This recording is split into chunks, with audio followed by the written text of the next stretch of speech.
Good afternoon everyone. आज हम पढ़ने वाले हैं बीएससी फर्स्ट ईयर का भौतिक विज्ञान का। आप लोगों का द्रव अवस्था चल रहा था, जिसके अंतर्गत मैंने आपको बता दिया था कि द्रव अवस्था जो होती है उसके अंदर मैंने आपको ये बताया था, क्रिस्टल आपका मेन जो टॉपिक था वो आप लोगों का था क्या था, द्रव क्रिस्टल था, है ना, कि द्रव क्रिस्टल क्या होते हैं और द्रव क्रिस्टल के बारे में आपको डिटेल नॉलेज बताई थी कि वो किस प्रकार से लिक्विड से और किस प्रकार से वो क्रिस्टल से सिमिलरिटी शो करते हैं, है ना।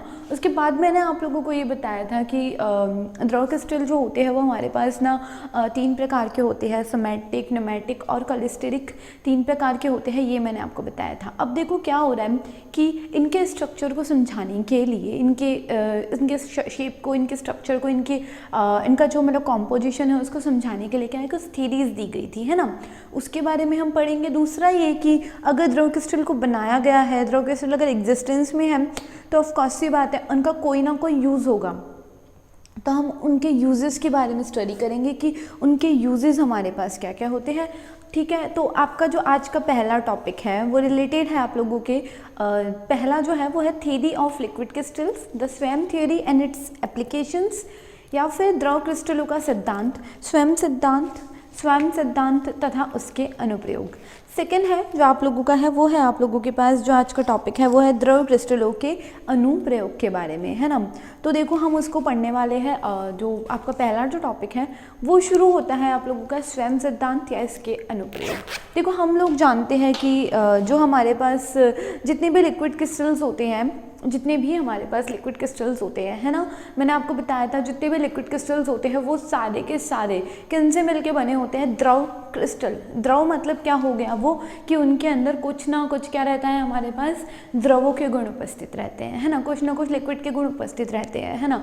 दूसरे हमारे पास होते हैं क्रिस्टल्स, मतलब कुछ ना कुछ ठोस के गुण रहते हैं। हमने इसके बारे में पढ़ा था, एक एग्जाम्पल हमने लिया था जैसे कि पैरा कॉलिस्टेरिक बेंजोएट है ना, पैरा कॉलिस्टेरिक बेंजोएट है।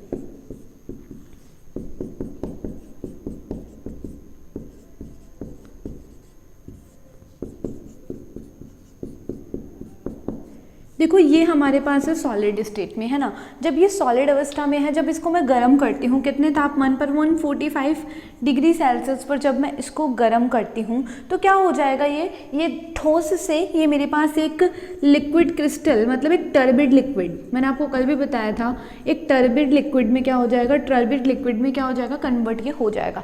इसके बाद मैं इसको और भी ज़्यादा गर्म करती हूँ और कितना तापमान दे देती हूँ मैं इसको, 178 डिग्री का तापमान मैं इसको दे देती हूँ, तो ये क्या बन जाएगा, प्योर लिक्विड।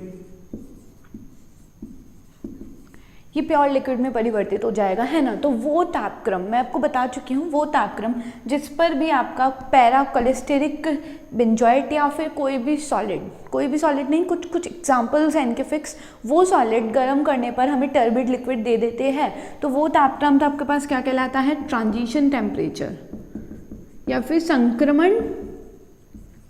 संक्रमण ताप हम जिसको बोलते हैं, है ना। उसके बाद अगर आप टर्बिड लिक्विड को और भी ज़्यादा हीट करते हो तो और ज़्यादा हीट करने पे वो प्योर लिक्विड बना देते हैं, और प्योर लिक्विड जिस तापमान पर बन रहा है, ये जो तापमान है ये हमारे पास कहलाता है मेल्टिंग पॉइंट, क्योंकि इस पर ये गल जाते हैं, पूरी तरह से गल जाते हैं, तो इसको हम बोलते हैं मेल्टिंग पॉइंट या फिर क्वथनांक बिंदु, है ना। तो ये हमारे पास हो गया हमारा मेल्टिंग पॉइंट। दोबारा ये कि जब मैं इस द्रव को ठंडा करना शुरू करूँगी तो रिवर्सिबल प्रोसेस होगा, और ठंडा करने पर ये पुनः हमें क्या बना देगा, टर्बिड लिक्विड बना देगा, और टर्बिड लिक्विड बन जाने के बाद दोबारा और ज़्यादा ठंडा करने पर ये हमारे पास क्या बना देगा, ठोस को बना देगा, है ना। तो अब हम क्या जानना चाहते हैं कि भाई हमारा जो ठोस होता है वो तो क्या रहता है, देखो कैसे भी अरेंजमेंट्स इसमें होते हैं, कहीं पर भी कुछ भी अरेंज हो जाता है, इस तरीके से बस जमा हुआ होता है, बस ये, है ना, इस तरीके से क्या होता है, जमा हुआ होता है। जिस चीज़ को मैंने क्या बोला था, विषम दैशिकता बोला था, एनाइसोट्रॉपी होती है हमारे पास हमारे ठोस में, है ना। तो ये हो जाती है हमारे पास एनाइसोट्रॉपी हो जाती है हमारे पास, है ना। उसके बाद जब हमारे पास हम द्रव की बात करते हैं, हमारा जो द्रव होता है उसमें क्या होता है, देखना एक बार ध्यान रखना कि समांगता होती है, होमोजीनियसिटी होती है। मतलब ये कि जो भी स्ट्रक्चर है वो सारा के सारा क्या रहेगा, सब जगह एक रूप सा होता है, सब जगह एक समान होता है। जैसे पानी को देखें तो ऐसा नहीं है कि कहीं जगह पानी की कॉन्सेंट्रेशन ज़्यादा है उसी पानी में और कहीं पे कम है। मतलब ऐसा नहीं है कि कहीं पे गाढ़ा पानी है कहीं पे हल्का पानी है, ऐसा नहीं है, है ना। वो तो सब जगह क्या है, समान ही रहता है। और समान ही रहता है मतलब एक जैसा, एक रूपता होती है उनके अंदर। इसका मतलब ये हमें इस प्रकार से एकदम समान समान अरेंजमेंट हमको मिल जाता है ना। तो इस चीज़ को हम क्या बोलते हैं, आइसोट्रॉपी हम इसको बोल देते हैं, है ना। समदैशिकता जिसको हम बोल देते हैं। लेकिन हमारा जो ये है, हमारा जो टर्बिड लिक्विड है वो क्या होता है, इन दोनों के बीच की चीज़ है। इसका मतलब ये कि उसमें कहीं कहीं पर तो हमें क्या मिलती है, विषमदैशिकता मिलती है, एनाइसोट्रॉपी मिलती है। जबकि कहीं कहीं पर हमें विषमदैशिकता नहीं मिलती, समदैशिकता मिलती है। इसका अर्थ ये हुआ कि ऐसा अरेंजमेंट आप मान लो कि ऐसे समदैशिक है, मतलब एक जैसा है, ठीक है, ये एक जैसा चलता आ रहा है। फिर क्या हो गया, ये ऐसे ऐसे अरेंजमेंट हो गया, ठीक है। फिर क्या हो गया, फिर यहाँ पर भी एक जैसा चलता आ रहा है ये, है ना। फिर यहाँ पे जाके अलग अलग हो गया। समझ रहे हो आप इस चीज़ को। या फिर मैं इसे इस तरीके से बना दूँ, देखो अरेंजमेंट एक जैसा है, एक जैसा अरेंजमेंट जा रहा है, ठीक है, सब जगह एक जैसा है। लेकिन फिर इधर से दूसरा हो गया, फिर हमने माना कि भाई ये फिर अलग हो गया, फिर ये अलग हो गया। तो आप मान रहे हो मैं क्या कहना चाह रही हूँ कि क्या हो रहा है इसके अंदर क्या हो रहा है, कुछ ग्रुप बन रहे हैं। मतलब जैसे ये इतना ग्रुप था, ये एक जैसा था, ये आइसोटोपी दर्शा दिया इतने ग्रुप ने। फिर उसके बाद ये इतना ग्रुप था, इसने आइसोटोपी दर्शा दी, इतने ग्रुप ने आइसोटोपी दर्शा दी, इतने ग्रुप ने आइसोटोपी दर्शा दी, इतने ग्रुप ने आइसोटोपी दर्शा दी, और इतने ग्रुप ने भी आइसोटोपी मतलब समदैशिकता दर्शा दी। ये तो एक जैसा हो गया। लेकिन अगर मैं ओवरऑल की बात करूं, अगर मैं इसके ओवरऑल की बात करूं तो क्या ओवरऑल अरेंजमेंट क्या हो गया, अलग अलग हो गया ना, मतलब खराब हो गया ओवरऑल अरेंजमेंट। तो हमारे पास आइसोटॉपिक नहीं रहा, ये तो चेंज हो गया, ये तो इसके जैसा हो गया, एनाइसोटॉपी जैसा हो गया ना, कि भाई कैसे भी अरेंजमेंट हो रहा है। तो मतलब कुछ कुछ हिस्से तो क्या है, अरेंज्ड है, हिस्से तो अपने आप में अरेंज है ना। लेकिन जब वो ओवरऑल सारे हिस्से पास पास आते हैं, जब सारे हिस्से एक साथ आते हैं, तो ओवरऑल वो क्या बना रहे हैं, एनाइसोट्रॉपी बना रहे हैं, विपरीत बना रहे हैं, है ना। जैसे कि आप बात करते हो कि इस चीज़ को आप ऐसे समझ सकते हो कि देखो नॉर्मली हमारा जो कांच होता है ना, कांच कैसा होता है, ट्रांसपेरेंट होता है ना। आप उसको देखोगे तो वो आपको क्लियर दिखेगा, सब जगह एक जैसा दिखेगा, है ना। लेकिन क्या है कि अगर मैंने माना कि मैंने 2-3 कांच की लेयर्स रख दी, है ना, मतलब मैंने क्या किया कि कांच के छोटे छोटे टुकड़े लिए मैंने, है ना, कांच के छोटे छोटे टुकड़े लिए, सारे के सारे इंडिविजुअली अगर मैं उनको देखूंगी तो वो पारदर्शी है, सब जगह एक जैसे है, अच्छे से अरेंज है ना। लेकिन जब मैं उन कांच के टुकड़ों को एक साथ मिला देती हूँ, है ना, तो क्या आप उनको मिला देने के बाद उनको देखना, कभी टुकड़ों को मिला के अगर मैं रखूंगी तो मैं अगर उनसे बाहर देखना चाहूंगी तो मुझे कुछ नहीं दिखेगा। क्यों नहीं दिखेगा, क्योंकि अब क्या हो गया, उनका अरेंजमेंट चेंज हो गया है। देखो पहले ना ऐसे लेयर बन गई है, पहला तो ये था, एक कांच का टुकड़ा है तो प्योर है, आइसोटॉपिक है। फिर दूसरा मैंने इसके ऊपर रख दिया, तीसरा मैंने इसके ऊपर रख दिया, तो इनका अरेंजमेंट क्या हो जाएगा, चेंज हो जाएगा। मतलब इन 2-3 लेयर्स की वजह से क्या हो गया, इनमें विषमदैशिकता आ गई। अब आप पीछे नहीं देख सकते, सब जगह एक जैसा नहीं रहा हमारा कांच, है ना। तो मेरे कहने का मतलब यही है कि क्या है, एक इंडिविजुअल कांच तो क्या है, प्योर है, उससे आप पीछे देख सकते हो, वो क्लियर है। लेकिन जब आप बहुत सारे उस कांच को मिला देते हो तो वो ऐसा नहीं रह पाता। तो वही चीज़ यहाँ पर समझाने लायक है कि क्या हो रहा है आपके पास कि एक इंडिविजुअल पोर्शन अगर आप देखो तो वो तो समदैशिक है, वो तो एकदम समदैशिक है, सब जगह एक जैसा है। लेकिन अगर आप इसके अलग अलग पार्ट्स को मिला दो तो वो विषमदैशिक बन चुका है ना। तो ये क्या है हमारे पास, इस टाइप की, ये जो एक पोर्शन है ना, इसको बोला स्वैन।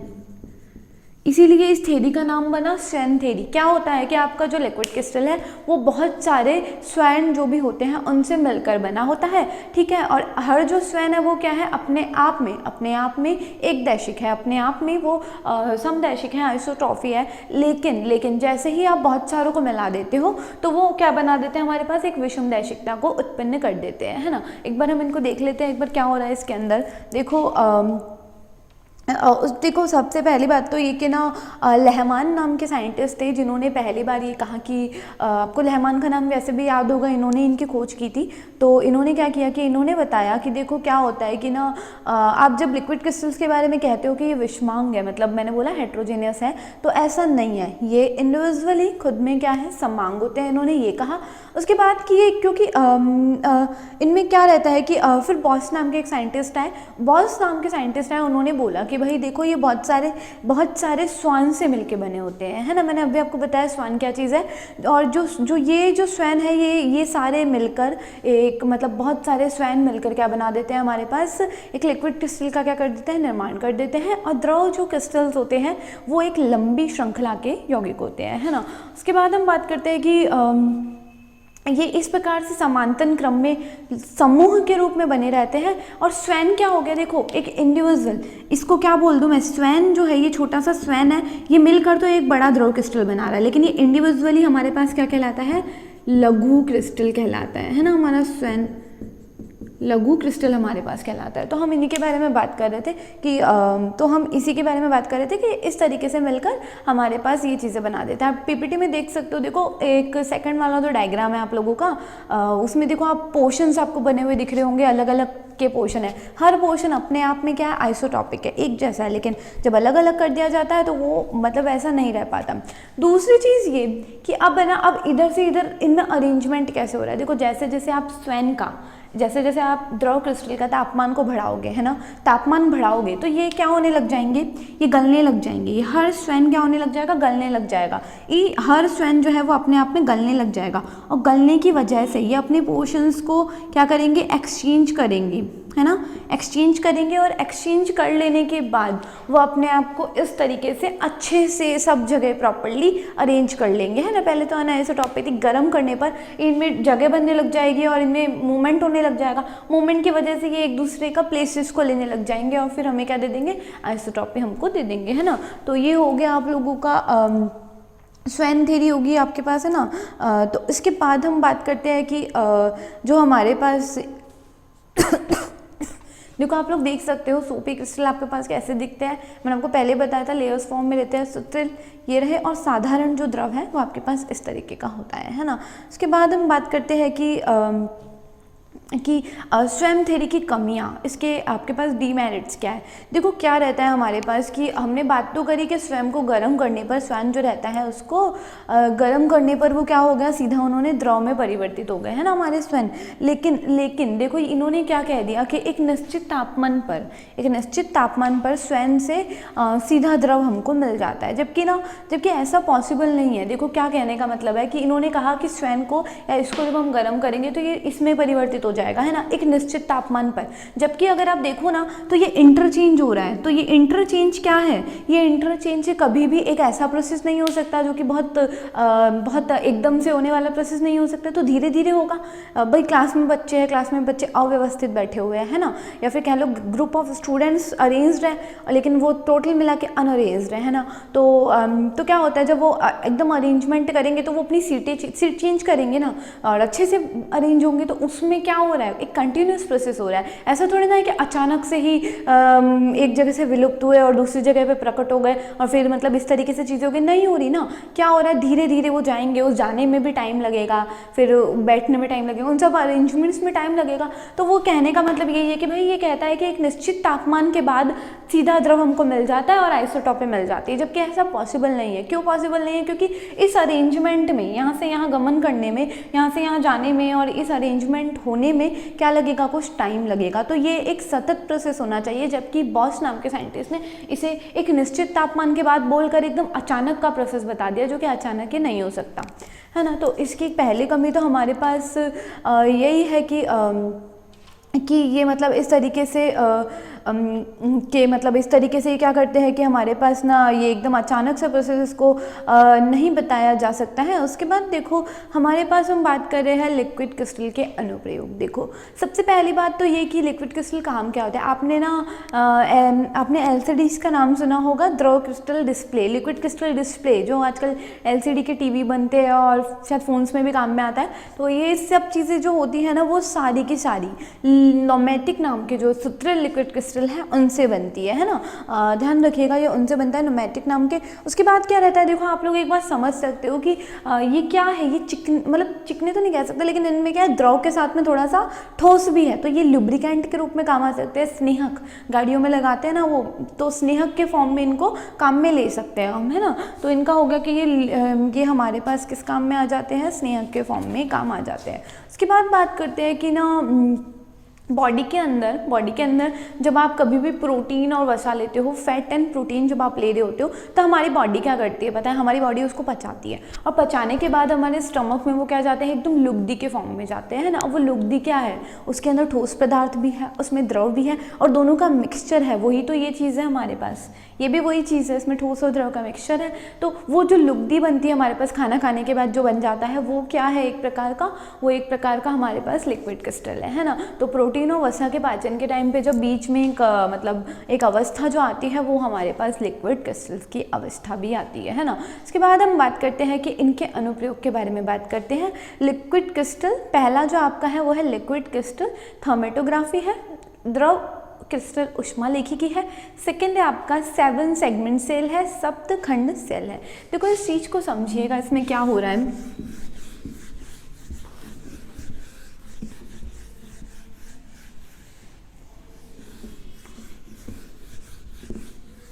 देखो लिक्विड क्रिस्टल थर्मेटोग्राफी, हम शब्दों की तरफ जाएंगे। सबसे पहला तो है आपका लिक्विड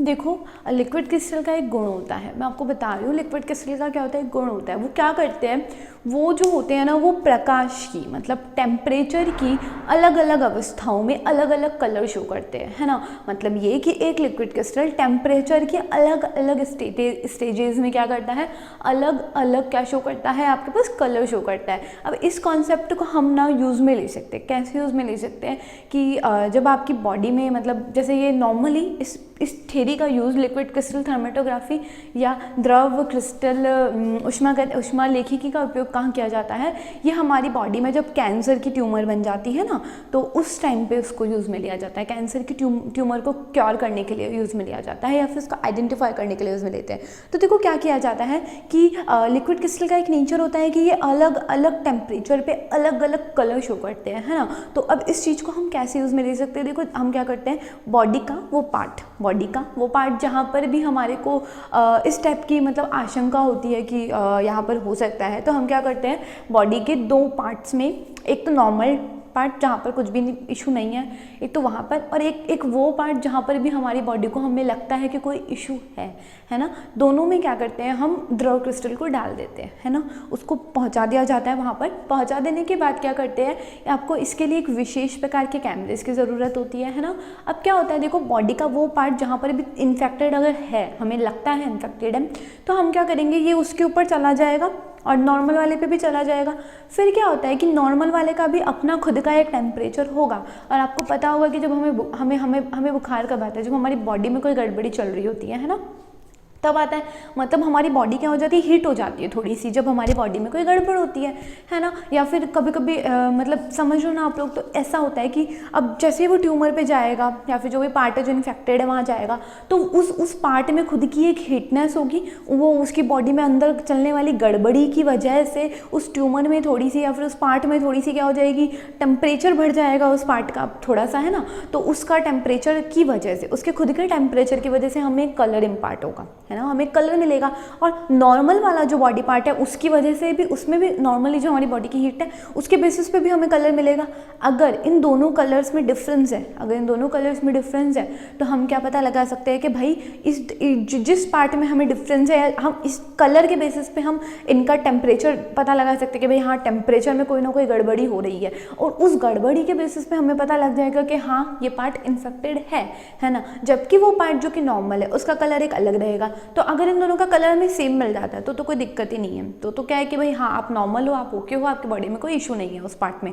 लेकिन अगर आपको अलग कलर मिलता है, अलग मतलब अलग चीज़ मिलती है, तो इट मीन्स कि वहाँ पर कोई ना कोई आपके पास क्या है, गड़बड़ी आपको मिल रही है ना। तो इसका प्रयोग, ये जो थर्मेटोग्राफी है ये हमारे पास इसी यूज़ में आती है। और ये किस कॉन्सेप्ट पे काम करती है, इस कॉन्सेप्ट पे काम करती है कि आपके बॉडी में नहीं लिक्विड क्रिस्टल्स जो होते हैं वो डिफरेंट टेम्परेचर पर डिफरेंट कलर्स देते हैं। ये इसी कॉन्सेप्ट पे काम करती है कि लिक्विड क्रिस्टल्स की अलग अलग टेम्परेचर पे अलग अलग कलर देने की क्या होती है, नेचर होती है ना।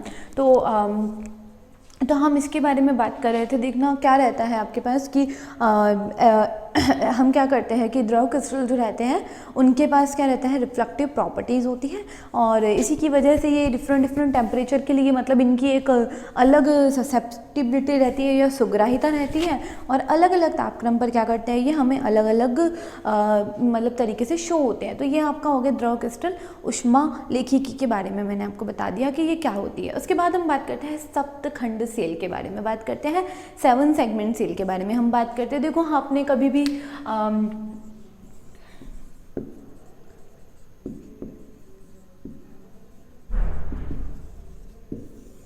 आपने कभी भी ऐसा देखा होगा LCDs जो रहती है ना, तो आप कभी नोट कीजिएगा कैलकुलेटर्स जो हमारे पास रहते हैं ना, तो आपने वो कैलकुलेटर रहते थे तो आपने देखा होगा एक बार इस तरीके से रहता है वो, जैसे 9 लिखा हुआ आएगा ना तो वह ऐसे लिखा हुआ आएगा। देखो इस तरीके से ये आपके पास 9 लिखा हुआ आया है ना, 1 2 3 4 6 है ना, इस तरीके से ये 9 लिखा हुआ है। 8 लिखा हुआ आया तो वो आपको इस तरीके से लिखा हुआ आएगा। मतलब क्या समझ रहे हो आप, 7 पोर्शंस दिख रहे होंगे आपको, 1 2 3 4 5 6 7 है ना। इस तरीके से इसको 7 सेगमेंट क्यों बोला है, देखो 7 सेगमेंट इसको क्यों बोला है, क्योंकि इसके पास 7 तरीके की लाइंस होती है। मतलब ये हर डिजिट को शो करने के लिए 7 तरीकों की लाइन को यूज़ में लेता है। जैसे 2 है तो ये ऐसे करके 2 नहीं लिखेगा, ऐसे करके 2 नहीं लिखेगा, ये डिजिट को यूज़ में लेके 2 लिखेगा। जैसे कि पहले ऐसे गया, फिर ऐसे गया, फिर ऐसे गया और फिर ऐसे गया, मतलब इस तरीके से ये 2 लिखेगा। 3 लिखना होगा इसको तो ये ऐसे करके इस तरीके से, मतलब ये क्या होता है, इनके पास हर डायरेक्शन के लिए एक क्या होती है, एक डिजिट होती है। मतलब ऐसे जाने के लिए एक डिजिट हो गई, फिर ऐसे जाने के लिए दूसरी हो गई, फिर ऐसे जाने के लिए 3 हो गई, फिर 4 हो गई, 5 6 7। इस तरीके से हर डिजिट को लिखने के लिए इनके पास क्या रहती है, इस तरीके से 7 सेगमेंट्स उपस्थित होते हैं। जरूरी नहीं है कि हर जगह वो 7 के 7 खंडों को यूज़ में ले, नहीं है ज़रूरी, लेकिन वो अपने 7 खंडों को यूज़ में लेकर ही कोई भी डिजिट बनाते हैं। 9 बनाएंगे तो 9 में क्या होगा, सबसे पहले ना ये वाली डिजिट आएगी, फिर दूसरी ये, तीसरी ये। तो ये जो द्रव क्रिस्टल है ना, इनका उपयोग इस तरीके से 7 सेगमेंट सेल में कहाँ किया जाता है। जैसे भी डिजिटल उपकरण हमारे पास जितने भी रहते हैं, जितने भी हमारे पास इलेक्ट्रिक उपकरण रहते हैं, इलेक्ट्रिक ऑपरेटर्स रहते हैं, उन सभी के अंदर जब आप डिजिट रखने की बात आती है उनके अंदर, तो हम क्या करते हैं, ये इसी का LCD का ही यूज़ करते हैं। और ये डिजिट लिखने के लिए इस प्रकार से कैलकुलेटर्स और इन सब में क्या आती है, काम आती है। क्यों 7 सेगमेंट बोला, क्योंकि इसके पास इस तरीके से 7 सेगमेंट से ये क्या होती है, मिलकर बनी होती है ना। अब देखो क्या रहता है कि लिक्विड क्रिस्टल डिस्प्ले, मतलब LCDs जो हमारे यूज़ में आ रहे हैं, LCDs में इनका बहुत ज़्यादा यूज़ रहता है ना। और इसके बाद है ना मतलब इनके ना इसी तरीके से हम क्या करते हैं कि मतलब ये इस तरीके से हमें क्या मिलता है, डिजिट्स को दर्शाने के लिए ना हम काम में लेते हैं इन चीज़ों को। एंड आई होप दैट आप लोगों को जो भी मैंने चीज़ें बताई वो समझ में आई होगी। Thank you so much. For more reference आप लोग बुक पढ़ सकते हैं, BR पुरी शर्मा NMS पठानिया। ये इंग्लिश मीडियम की बुक है ना, बहुत अच्छी है। सेकंड है AS नेगी, SC आनंद।